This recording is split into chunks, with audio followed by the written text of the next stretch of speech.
ওটা জাহান্নাম থেকে মুক্তির উপায় হয়ে যাবে। ওটা যদি আল্লাহর পছন্দের ইবাদত হয়, ওটা জাহান্নাম থেকে মুক্তির উপায় হয়ে যাবে, জান্নাতের ফয়সালা হয়ে যাবে। যে যত নফল পড়তে পারে তার আমলনামায় নফলের সব থাকবে। আমাদের মাঝে তো অনেক মানুষ আছে নফল অনেক পড়ে, আল্লাহু আকবার, আল্লাহ তাদেরকে কবুল করে দিক, সকলে মিলে আল্লাহুম্মা আমিন।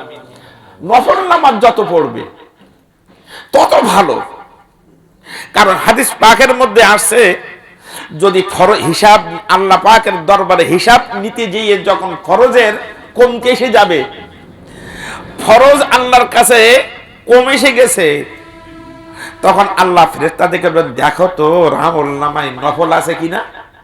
কয় আল্লাহ নফল নামাজ আছে তো। কয় নফল নামাজ গুলো ফরজে পরিণত করে দাও, দিয়ে ওরে জান্নাতের ব্যবস্থা করে দাও। এই জন্য বেশি বেশি নফল পড়া, বেশি বেশি সুন্নত নামাজ পড়া। সময় পেলে বসে না থেকে গল্প গুজবের নামেতে সুবহানাল্লাহ সুবহানাল্লাহ, আলহামদুলিল্লাহ আলহামদুলিল্লাহ, আল্লাহু আকবার, লা ইলাহা ইল্লাল্লাহ, দুরূদ শরীফ, জিকির, এগুলা কি করতে হয়? আদায় করতে হয়। কি জানি কোন আমলে ধরা খেয়ে যায়, কি জানে কিয়ামতের মাঠে কোন আমলে ধরা খেয়ে যায়। আর একটা আমলে যদি কেউ ধরা খেয়ে যায় তো জাহান্নাম ছাড়া কোনো উপায় নেই। ওখান থেকে কেউ কারো দেবে না,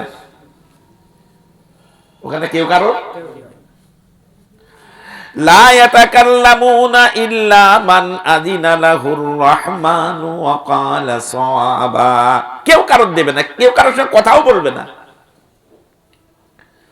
মাও পরিচয় দেবে না, বাবাও পরিচয় দেবে না, ভাই দেবে না, বন্ধু বান্ধব দেবে না। ইয়াউমা ইয়াফিরুল মারউ মিন আখিহি ওয়া উম্মিহি ওয়া আবিহি ওয়া সাহিবাতিহি ওয়া বানিহি লিকুল্লি ইমরিইম মিনহুম শাআনু ইয়াউমা ইগনি।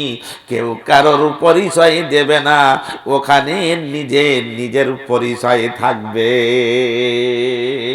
নিজের আমলের পরিচয় নিজের কাছে থাকবে। এই জন্য বেশি বেশি করে কি করা? সুন্নত এবং নফল পড়া, সুন্নত এবং নফল পড়া, বেশি বেশি করে জিকির আজকার করা, বেশি বেশি করে দুরূদ শরীফ পড়া। আরে দুনিয়ার হায়াত তো সীমিত হায়াত, 70, 80, 90 বছর বাঁচলো, এর উপর কি আর যাবে? 80 বছর হয়ে গেলে তো ওর কামড়ে চোপড়ে হয়ে যায়, আমরা দেখছি তো। 80 বছর হয়ে গেলে কি যায়? কামড়ে চোপড়ে যায়, ওর ইবাদত তখন কবুল হতে বড় মুশকিল হয়ে যায়। এখন হায়াত আছে, সময় আছে, বেশি বেশি করে কি করা? আল্লাহর ইবাদত করা, বেশি বেশি করে নামাজ কালাম পড়া, জিকির আজকার করা। এটা হলো মোক্ষম সময়, মোক্ষম জীবন এটা।